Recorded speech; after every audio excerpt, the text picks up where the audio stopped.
आज की वीडियो में मैं आपको द्वारिका नगरी के बारे में बताने वाली हूँ, जो कि गुजरात के पश्चिम में समुद्र तट पर अवस्थित है। कहा जाता है कि द्वारिका नगरी 2000 साल से भी पुराना है और द्वारिका नगरी 4 धामों में एक माना जाता है। इसके साथ ही 7 पुरियों में से एक माना जाता है। इसीलिए हिंदू धर्म में द्वारिका नगरी का महत्व बहुत ज़्यादा है। तो चलिए शुरू करते हैं आज का ये वीडियो और जानते हैं द्वारिका नगरी के बारे में कुछ बातें। अगर अभी तक आपने मेरे चैनल को सब्सक्राइब नहीं किया है तो प्लीज़ सब्सक्राइब कर ले। इसके साथ ही बेल आइकन को भी प्रेस कर ले ताकि मेरे आने वाले ऐसे ही रोचक वीडियोस आप देख सकें। जब आप गुजरात जाएंगे तब आपको 2 द्वारिका मिलेंगे। एक है गोमती द्वारिका, दूसरा है बेट द्वारिका।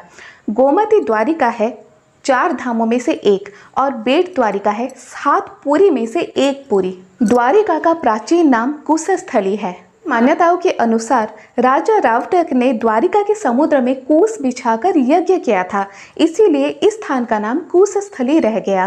द्वारिका नगरी में प्रसिद्ध द्वारिकाधीश मंदिर भी है। द्वारिकाधीश मंदिर के बारे में मैं आपको अगले वीडियो में बताऊंगी। द्वारिका नगरी बहुत ही सुंदर स्थान है घूमने के लिए। द्वारिकाधीश मंदिर के साथ और भी छोटे बड़े मंदिर ऐसे हैं जिन पर आप जा सकते हैं और बहुत ही खूबसूरत मंदिर है। इसके साथ समुद्र तट जो कि बहुत ही आकर्षणीय लगता है। हिंदू धर्म के 4 धाम यानी बद्रीनाथ, जगन्नाथपुरी, इसके साथ तमिलनाडु का रामेश्वर और ये द्वारिका नगरी, ये है हिंदू धर्म के 4 धाम। जो भी तीर्थ करने के लिए जाते हैं 4 धाम के तीर्थ पर, वो इन चारों जगह पर जाते हैं और भगवान के दर्शन करते हैं, पूजा अर्चना करते हैं। इन 4 धामों का महत्व इसीलिए है कि ऐसा कहा जाता है कि भगवान कृष्ण बद्रीनाथ के पास बसे कुंड में नहाते हैं, स्नान करते हैं। इसके बाद आते हैं द्वारिका नगरी, जहाँ पर वो वस्त्र बदलते हैं और फिर जाते हैं जगन्नाथपुरी, वहाँ पर वो भोजन करते हैं और उसके बाद जाते हैं तमिलनाडु के रामेश्वरम। रामेश्वरम में भगवान कृष्ण आराम करते हैं, विश्राम करते हैं। फिर आते हैं जगन्नाथपुरी, जो कि उनका निवास स्थान है। इसीलिए इन 4 धामों का हिंदू धर्म में इतना ज़्यादा महत्व है क्योंकि भगवान कृष्ण इन चारों धामों में निवास करते हैं। कहीं पर भोजन करते हैं, कहीं पर स्नान और फिर कहीं पर वस्त्र बदलते हैं, कहीं पर विश्राम लेते हैं। तो इसीलिए जब 4 धामों में चक्कर लगाते हैं भगवान कृष्ण, इसके साथ ही वो कभी कभी वृंदावन भी जाते हैं घूमने के लिए, क्योंकि वृंदावन से उनकी यादें बहुत जुड़ी है ना। इसीलिए तो भगवान कृष्ण जब भी इन चारों धामों में घूमते रहते हैं तभी वो भक्तजनों के दुख भी सुनते हैं, उनकी पुकार भी सुनते हैं, उन्हें आशीर्वाद भी देते हैं और हर जगह की आरती को भी भगवान कृष्ण ग्रहण करते हैं। जब भगवान कृष्ण ने कंस का वध किया तो कंस के ससुर जरासंध ने यादवों को विनाश करने की ठान ली और इसके बाद बार बार आक्रमण भी करने लगा। तो यादवों की जान बचाने के लिए भगवान कृष्ण मथुरा छोड़ लिए और यहाँ पर आके बस गए, जो कि कुशस्थली है।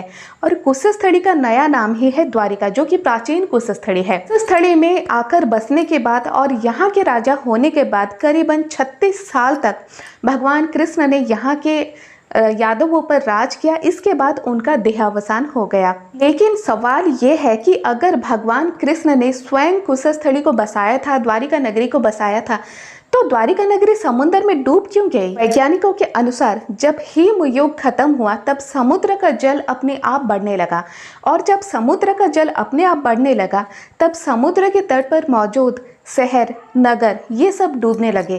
क्योंकि कुशस्थली जो नगरी थी वो समुद्र के बीच पे थी, इसीलिए जब समुद्र स्थल और समुद्र का पानी बढ़ने लगा तो कुशस्थली नगरी भी डूब गई और भगवान कृष्ण का जो राज्य था वो भी डूब गया। ये भी जाता है जब कुशस्थली डूबने लगा तब यादव आकर मथुरा में रहने लगे। लेकिन फिर भी सवाल वही का वही रह जाता है, क्योंकि वैज्ञानिकों के अनुसार लगभग 10,000 साल पहले हिम युग समाप्त हो गया था।